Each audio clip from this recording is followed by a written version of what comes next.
Hi everyone. In the previous video we looked at what Cython is and why it can make Python code much faster.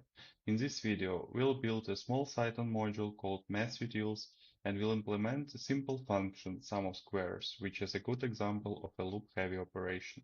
Before we write any code, let's look at the basic file structure of a Cython project. First, this is a regular Python implementation of our function, sum of squares. We'll use this as a baseline before converting it to Cython. Next, we have pyx file. This is our Cython file. Then we have a pxd file. This file is optional and it works a bit like a header file in C. It contains declarations that can be shared across modules. You don't always need it, but it becomes useful in a larger project. And finally, we have setup.py file. This is a build script that compiles a pyx file into a Python extension module. Now that we've seen the structure, let's take this Python function and convert it to Cython step by step. I'll start by writing the function signature. Here I'm using cpdef, which is useful when I want the function to be callable from regular Python code, while still allowing Cython to generate a faster C-level version internally. I am also declaring the argument n as long. That means Cython knows the type in advance, instead of figuring out dynamically at a runtime. Next, I'll declare total as a C variable using cdef. This is one of the key optimizations in Cython. Instead of storing total as a Python integer object, Cython can store it as a native C long, which is much cheaper to update inside the loop. I'll do the same for the loop variable I. Again, the idea is to avoid Python object overhead and use native C variables wherever possible. Now I'll copy the loop logic. What's nice here is that the code still looks almost exactly like Python, but because Cython already knows that I, and total are all C integers, it can turn this into much more efficient code behind the scenes. So even though the syntax is still familiar, the execution model is very different. And finally, I return the result. Now that we have our Cython code ready, the next step is to compile it into a Python extension module. Here we're using a simple setup.py file. This tells Cython to take our pyx file and convert it to something Python can actually execute efficiently. The Cythonize function is responsible for generating C code from our Cython file. Let's run the build process. After running this command, we get a few new files. First, Cython generates C file. This file contains a translated version of our code. It's basically what Cython produces before compilation. If you open this generated C file, you'll see that it's quite large and not very readable, but it shows how much work Python normally does behind the scenes.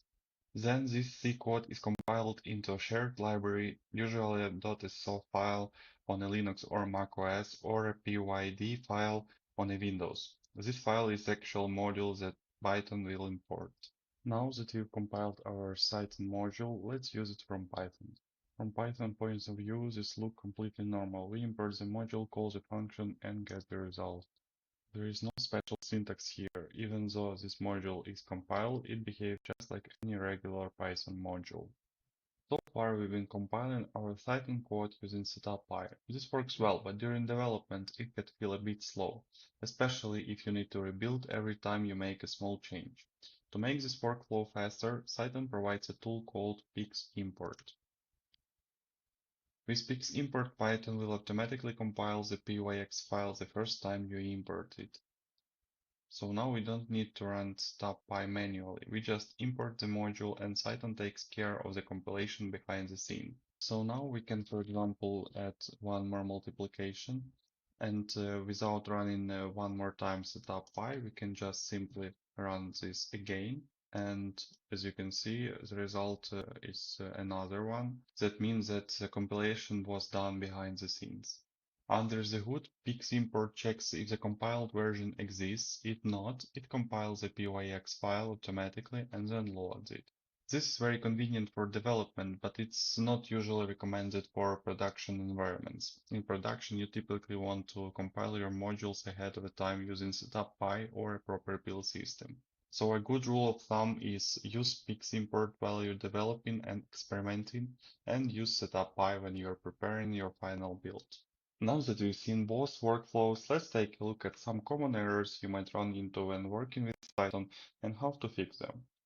One common issue is mixing Python types with C types. For example, here we're trying to assign a float value to a variable declared as long. Cython will raise an error during compilation. So we can check. As you can see, here is an error. Cannot assign type double to long. The fix is simple. Make sure your types match. For example, here we just remove float part. And that's it. Another common issue, sometimes your code compiles, but it is still slow. This usually happens when Cython falls back to a Python object instead of using C types. Even though this is in a pyx file without type declaration, Cython treats everything like a Python. To get performance, you need to use cdef and static types. Another very common mistake is forgetting to recompile after making changes. You update your pyx file, run the code, and nothing changed. So to fix this, just run the build command or use pyximport during development to avoid this issue. Most Cython issues comes down to types, compilation, or environment setup. Once you understand these basics, debugging becomes much easier. Alright, let's finish by comparing the Python version and the Cython version of our function. First, here is the pure Python version. Let's run it. It works correctly and this is our baseline time. Now let's run the Cython version. Same result, but noticeably faster. In this video, we built a simple Cython module, compile it, and use it just like normal Python module.